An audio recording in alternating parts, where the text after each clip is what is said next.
60% off. 5 times the limits. 4 times faster than every frontier model on Earth. In one 24-hour window, Google rewrote the price list, the speed chart, and the playbook for AI, then quietly handed OpenAI a watermark to share. 7 bombshells dropped on a single Monday afternoon, and almost nobody in your feed has noticed which one actually replaces your job. Start with Bombshell 1, Gemini 3.5 Flash. Google says it's 4 times faster than every frontier model on the market. It beats their own Gemini 3.1 Pro on coding and multimodal tasks. Rolling out today across the Gemini app, search, and the API. Translation? The default model in your pocket just got smarter, quicker, and cheaper than anything the competition is charging for. The race for the best model is officially the race for the cheapest one. Bombshell 2, Google just nuked its own price list. The Ultra plan dropped from $250 a month to $100. That's a 60% cut overnight. The old $250 tier still exists, rebranded as a new $200 tier with identical capabilities. Translation? Google is daring you to leave ChatGPT Plus. For $100, you get 5 times the usage limits, 20 terabytes of cloud storage, YouTube Premium, and beta access to their new agent. Bombshell 3 is sneakier and bigger. Google killed daily prompt limits entirely.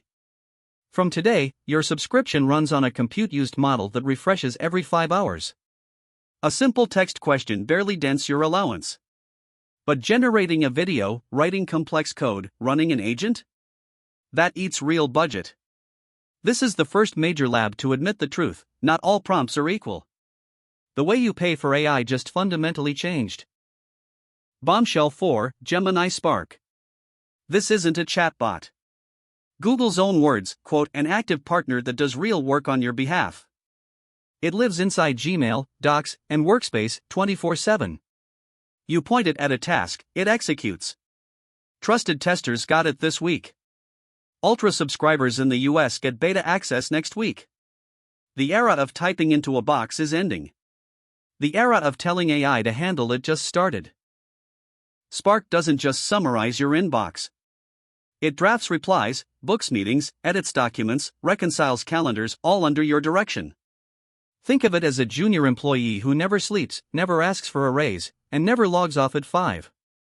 Daily Brief, launching today for Plus, Pro, and Ultra subscribers in the US, prioritizes your emails, calendar, and tasks before you even open your laptop. The personal assistant economy just got hit by a meteor. Bombshell 5, Gemini Omni. A brand new model series that takes image, audio, video, and text as input and spits out editable video as output. Yes, editable. Not a flat clip. Available right now to Plus, Pro, and Ultra subscribers in the Gemini app and YouTube Shorts. Creators just got handed a tool that compresses what used to take a team into one prompt. Sora suddenly has a real competitor.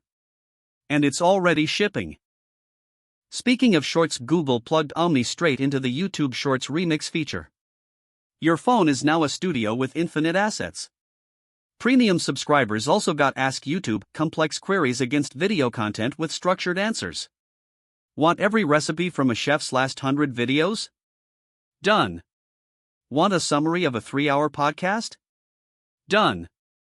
YouTube just became searchable in a way it never was. 2 billion users, 1 prompt. Bombshell 6 is the one nobody saw coming. Android XR audio glasses. First production models hit shelves fall 2026. Co-designed by Samsung, Qualcomm, Gentle Monster, and Warby Parker. Yes, the fashion brands. They work with Android phones and iPhones. Gemini in your line of sight, real-time translation, navigation, object recognition. Google didn't build a single pair of glasses. They built an entire ecosystem and let 4 giant brands fight over the frame. That partnership list is the real shock. Gentle Monster sells eyewear to celebrities. Warby Parker owns the affordable end of the market. Samsung handles the device partnership. Qualcomm provides the chips. Apple, meanwhile, still has nothing on shelves. Google didn't try to be Apple. They became Android open, partnered, everywhere. And they've quietly stitched together the only realistic path to selling 100 million pairs of smart glasses in the next 2 years. Bombshells 7 hides inside search itself. AI mode is now powered by Gemini 3.5 Flash globally. There's a new intelligent search box with AI-powered suggestions. Universal Cart, coming summer, is a Gemini-powered shopping hub that finds deals across the internet and warns you when products won't work together. Picture an AI that catches the cable mismatch before you click buy. Amazon's mode just sprung a leak. And then this. Information agents. Google announced AI workers that monitor specific web content 24/7 on your behalf. Set one on a job listing, a flight price, a competitor's blog. It pings you when something changes. Rolling out summer 2026 for Pro and Ultra subscribers. The web stops being a place you visit. It becomes a place your agents live, while you do something else with your day. Gmail Live launches this summer. Conversational email search, talk to your inbox like a person. Docs Live does the same for documents. A new Google Keep mode organizes loose thoughts into structured notes. Google Pics generates images on demand. None of these are killer apps alone. Together, they replace the muscle memory of office work. The way a knowledge worker spends an 8-hour day is being silently redrawn from inside Google's productivity suite. Meanwhile, in San Francisco, OpenAI didn't stay quiet. Today they announced a major shift on content provenance. New verification tool. C2PA conformance for every image their tools generate. And this is the bombshell within the bombshell, they're adopting Google DeepMind's SynthID watermarking technology. The two biggest rivals in AI just agreed on a shared standard for tagging fake content. That has never happened before in this industry. Think about what that means. SynthID embeds an invisible signal into every image, marking it as AI generated. OpenAI used to build its own provenance stack. Today they chose to plug into Google's. The deepfake problem has gotten so big that the two companies trying to beat each other on every other front just decided to share the safety layer. The AI Cold War narrative was wrong. The truce is happening on watermarks first. OpenAI also joined the steering committee of C2PA, the Coalition for Content Provenance and Authenticity. The verification tool launches publicly, initially limited to OpenAI-generated content, but expanding cross-industry in the coming months. Translation? Every photo on the internet is about to come with a receipt. And the platforms, Meta, X, TikTok, will have no excuse left for not labeling synthetic content. The fake image era is getting a credit check. Stack these 7 up and the picture is clear. The industry is not racing for the next GPT. It's racing for the agent that actually does your job. Cheaper models. Compute-based pricing. Persistent assistance. Wearable interfaces. Cross-industry watermarks. 24 hours ago, none of this was the consensus. Today, it's the new floor. Every startup pitch deck written before yesterday is now out of date. And here is what most analysts missed. Spark and information agents are aimed directly at the white-collar middle. The hours you spend triaging email, comparing prices, refreshing a competitor's site, reformatting a doc, those hours are now eligible for automation by default. Not by a separate tool. By the assistant that came pre-installed on your phone.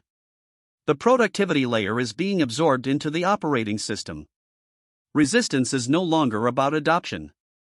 It's about awareness. Look at the price tags again. $100 a month for the top tier. Compute used billing instead of flat caps. Free flash models for the default user. The cost of frontier AI just collapsed 24 hours ago. Anthropic is rumored to be closing a $30 billion round at a $900 billion valuation. The capital pouring in is being used to subsidize you using these tools at a loss. Right now, you are the customer being courted. 7 bombshells. 24 hours. A faster model, a cheaper plan, a new pricing model, a real agent, a multimodal generator, a wearable platform, and a watermarking truce. Any one of these would have been a headline last year. Today they ship together, on the same Monday afternoon, from the same stage. The industry didn't pivot. It was rewired. And the noise around it is so loud that almost nobody is hearing the actual signal. So here's the question I want you to answer in the comments. Out of these 7, the price cut, Spark, Omni, the glasses, the agents, the watermarking truce, or the compute-based billing, which one quietly changes the most about your life this year? Don't say all of them. Pick one. Then check back in 6 months and see if you were right. Heavy stuff worth a second watch. Like and subscribe if you want more of this. We'll be back soon.